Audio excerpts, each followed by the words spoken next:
I mean, this is absolutely crazy. We get the GOAT, Will Shields. Yes. Will Shields. Yes. I don't think people understand. If you didn't watch Will Shields play, I mean, you're enjoying an incredible career right now with Joe Thuney, who's going to go into the Hall of Fame as well. But Will Shields, just like his resume for people who maybe don't know or didn't watch him play or you're a newer fan, he won the Walter Payton Man of the Year award, which is maybe one of his most impressive feats. 3-time first-team All-Pro, 4-time second-team All-Pro, 12-time Pro Bowler. He's on the 2000s All-Decade team, the Chiefs Ring of Honor, of course, the Pro Football Hall of Fame, and he's coming right now. Yeah, he's jacked up. He is him. Yeah, he is him. Well, how you doing, man? Good, how are you? Patrick, good to Will meet you. Sterling. Nice to meet you, Yeah. Sterling. Loving the suit, man. He's our fashionista here. He's incredible. Very nice. Rocking the seersucker. How you doing today? I'm doing great. And you? We're hanging in. It's a long week. It's you know the crazy circus that the Super Bowl is. Oh, it's crazy. Yeah. That's what makes it fun, right? Yes, sir. Yes, sir. We were just telling our viewers about your incredible accomplishments. I was saying I think winning the Walter Payton Man of the Year award's got to be right up there with all the things that you've accomplished. Oh, it is. It's one of those things that's special within itself. I mean, it gives you that simple fact. I don't call it my award. I call it the Kansas City Award because I had so many teammates and so many different people that I called upon to make it happen. Yeah. To me, that's what makes it really cool, though, to say that you are one of those guys that actually had the opportunity to win it. Yeah. Now, who are you working with here this week? We're working with the alumni, and basically what we're doing is trying to get people to understand that, what we call colon cancer is something that can be prevented. When you're over the age of 45, you should start getting tested so that you understand that there's, it can be prevented. And I think that's what most people try to get. And it's one of those cancers that doesn't really show signs. Yeah. It's very rarely that you have it. Yeah. And so that's why most people don't go get tested for it. But we say at the age of 45, get your first test, see what happens. And then from there, they will actually tell you, okay, you need 5 years to wait or 6 years to wait or 10 years to wait, just depending on what they saw at that point. But it's preventable. Yeah. And so we work with 3 different groups. So we start working out. We work with our own players, of course, helping with health and wellness. Then we work with kids, and then we work with the community. And this is sort of one of our community outreaches. And we know for a fact here in a couple of months, we'll be here in town doing those tests just for the community to try to help those that might not afford to do it or have the time to do it so that we can give them that right time and give them a chance to be as healthy as they can be.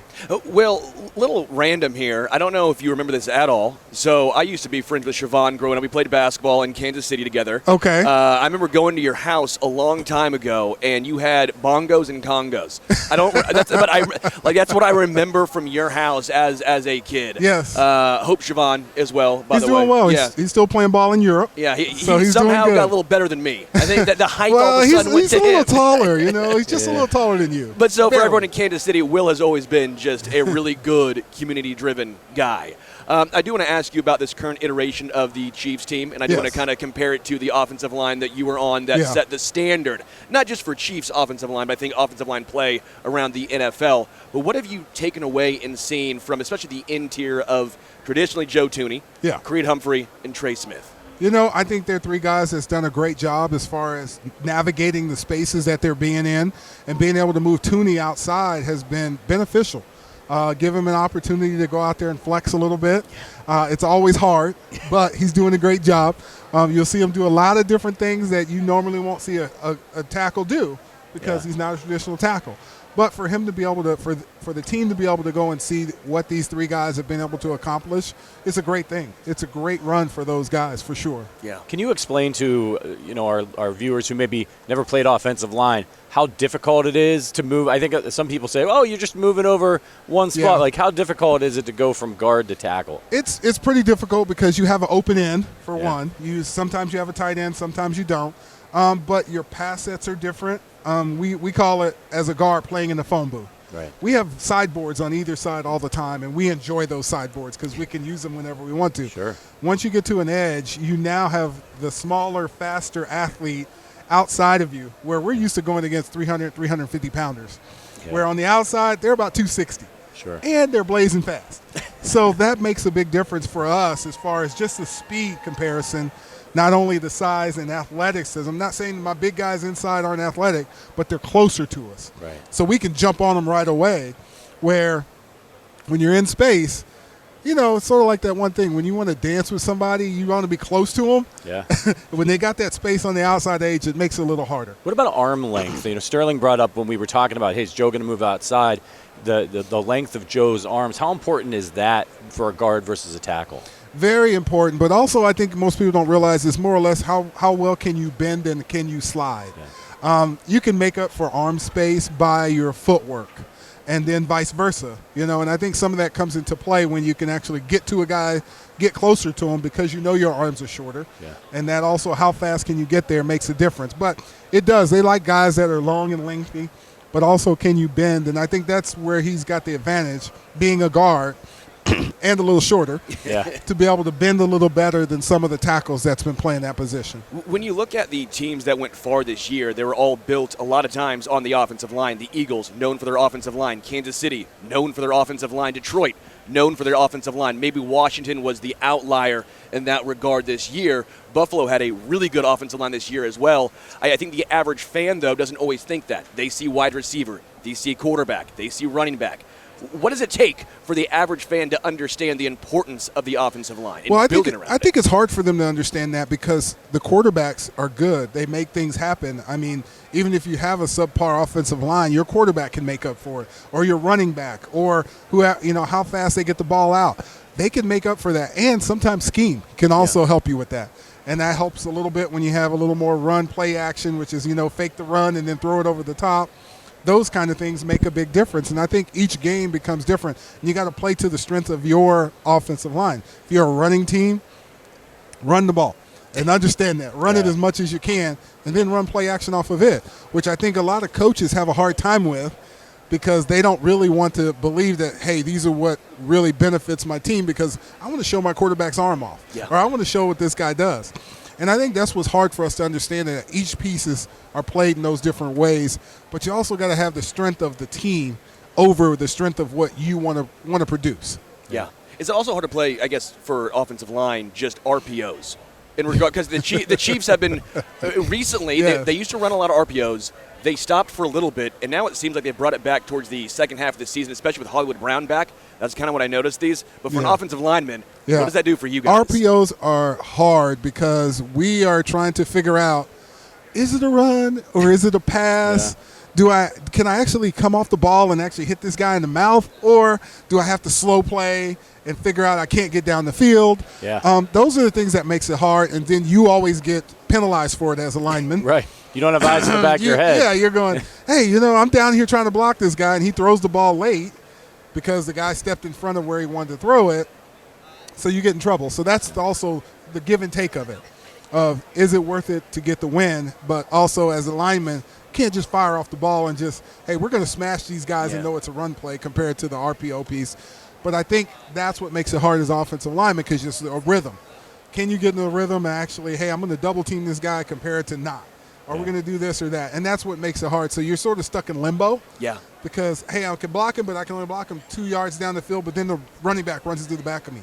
Yeah. So, I think that's what makes most people understand. RPOs are hard to do because you can't just play smash mouth football. Sure.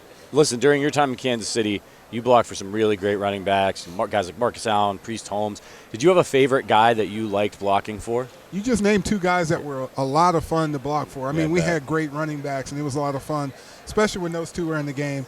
And Marcus, what was cool about Marcus, he knew his role. He was like, hey, 3rd and 1, 4th and 1, right at the end zone.